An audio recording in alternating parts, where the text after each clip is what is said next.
মেনকা ডিজিটালে স্বাগত। মেনকা digital.in হচ্ছে একটি প্রি ইঙ্কের এবং সেলফ ইঙ্কের স্ট্যাম্পের অনলাইন স্টোর। আজকে আমরা দেখব যে ডিজাইন কিভাবে করব। ডিজাইনে অনেক টুল সম্বন্ধে দেখব, ডিজাইন কিভাবে করতে হয়, সেগুলো নিয়ে একটু আলোচনা করব। তো প্রথমেই একটা স্ট্যাম্পের ডিজাইন আমি নিয়ে নিচ্ছি, যে এটা কাস্টমাইজ ডিজাইনে গিয়ে ক্লিক করলাম। তার সঙ্গে সঙ্গে এরকম খুললো, স্ট্যাম্পটা ডিজাইন এরকম হয়ে আছে। এটা স্ট্যাম্পের মডেল পিকচার। তো কাস্টমাইজ ডিজাইনে ক্লিক করব। এরপর প্রত্যেকবারের মতো জুম বাটনে ক্লিক করে জুম করে নেব, তাহলে এটা আরও ক্লোজ চলে আসবে। এটা হচ্ছে একটা ডিজাইন করা আছে, তো আমরা এগুলো সব ডিলিট করে দেবো।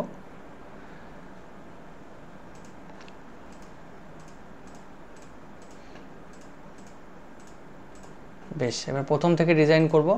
প্রথমে অ্যাড টেক্সট, যে কোনো একটা টেক্সট নিয়ে নেব আমরা, অ্যাড টেক্সট করব। এখানে চলে এলো।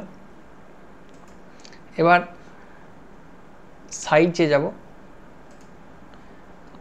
এটা হচ্ছে টেক্সটের সাইজ, বাড়া কমা করা যাবে। এটা ধরে একটু সরিয়ে এটা হয়ে যাবে, ঠিক আছে।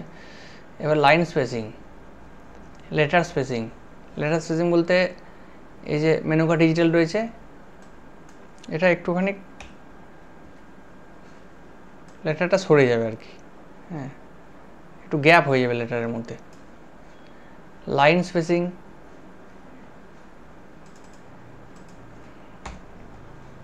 এই যে দুটো লাইন হয়ে গেল, এটা একটু টানলে এই যে লাইনের মধ্যে স্পেস চলে আসছে, হ্যাঁ।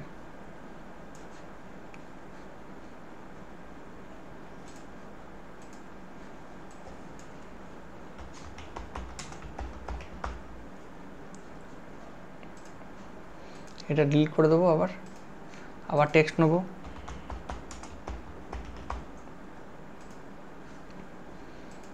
আবার ক্লিক করব, তাহলে এখানে তিনটে জিনিস দেখা হলো। এরপর ফন্ট যাব। ফন্ট, যে কোনো ফন্ট নিতে পারি, অনেক রকমের ফন্ট আছে। ফন্টে ক্লিক করব, ফন্ট চেঞ্জ হয়ে যাবে।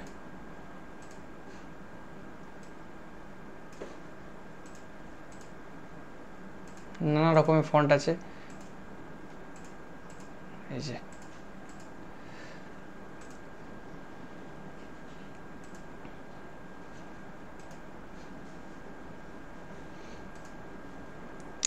এটা হচ্ছে আন্ডারলাইন, যদি দিই আন্ডারলাইন দেওয়া যাবে, মিডিল করা যাবে, লেখাটাকে মিডিল হয়ে গেল, হ্যাঁ। রাইট সাইড দেওয়া যাবে, লেফট সাইড দেওয়া যাবে, জাস্টিফাই করা যাবে, হ্যাঁ। এগুলো হচ্ছে এই ব্যাপার।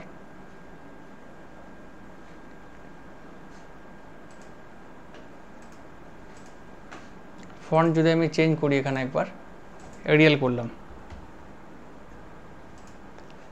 এরিয়াল ফন্টটা আমি বোল্ড করতে পারবো, বোল্ড করা যাবে, হ্যাঁ। ইতালি করা যাবে, আন্ডারলাইন দেওয়া যাবে, এইভাবে এখানে চেঞ্জ করতে হয়। এবার যাব ট্রান্সফর্মে। এখানে গেলে এখানে কি হয়, এখানে রোটেট লেখা আছে, লেখাটা রোটেট হয়ে যাবে, যেদিকে খুশি ঘোরাতে পারি,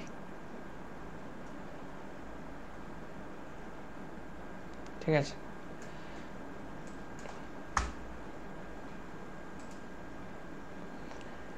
স্কেল এক্স, লেখাটা বড় করা যাবে। স্কেল ওয়াই, হাইট করা থাকে, কারণ এটা একটা সাইজ থাকে লেখার, হ্যাঁ। এটা করলে কি হবে, লেখাটা চওড়াতে পারবে।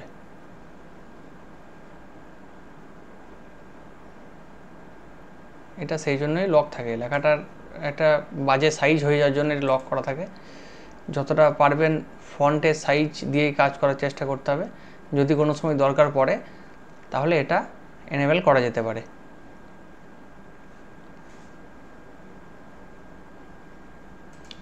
পজিশন দরকার নেই কিছু,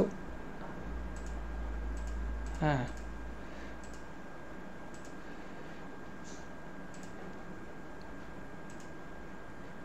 আর ট্রান্সফর্মের একটা জিনিস আছে, সেটা হচ্ছে লেখাটাকে যদি আমি মিরর করতে চাই তাহলে এখানে করা যায়।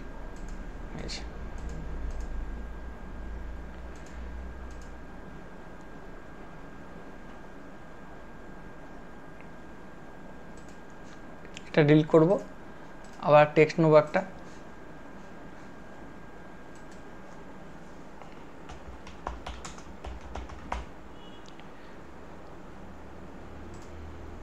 এবার লেখাটাকে যদি কার্ভ করি কীভাবে করব, এই যে কার্ভ টেক্সট নিয়ে নিলাম, লেখাটার উপর ক্লিক করলাম, কার্ভে ক্লিক করলাম, লেখাটা এইভাবে করা যাবে, কার্ভ করা যাবে, নিচের দিকেও হবে এইভাবে। কার্ভ করলে লাইনের স্পেসটা একটু দিয়ে দিতে হবে, লেটার স্পেস, হ্যাঁ, তাহলে ভালো লাগবে। এভাবে রাউন্ড স্ট্যাম্প বানাতে হয়, পরে দেখাবো এগুলো আবার রাউন্ড স্ট্যাম্প কীভাবে বানাতে হয়। রিসেট অপশান ক্লিক করলে কী হবে, আনডু হয়ে যাবে যদি কোনো কিছু করতে ভুল হলো কোনো সময়, তখন এটা রিসেট অপশান ক্লিক করলেই, এটা নয়, এটা আনডু হলে একদম ফ্রন্টে চলে যাবে, এখানে অপশান আসবে রিসেট, এই যে রিসেট অপশান। ডুপ্লিকেট কী জিনিস দেখি, আবার টেক্সট নেব,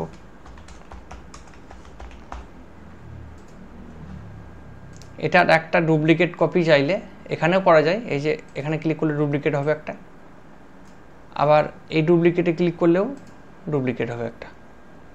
রিমুভ করব কিভাবে, এখানেও করা যাবে রিমুভ, আবার সিলেক্ট করে এখানেও রিমুভ করা যাবে। এটা গেল টেক্সটের। এরপর আসবো ডিজাইন সম্বন্ধে বলবো নেক্সট ভিডিওতে। ধন্যবাদ।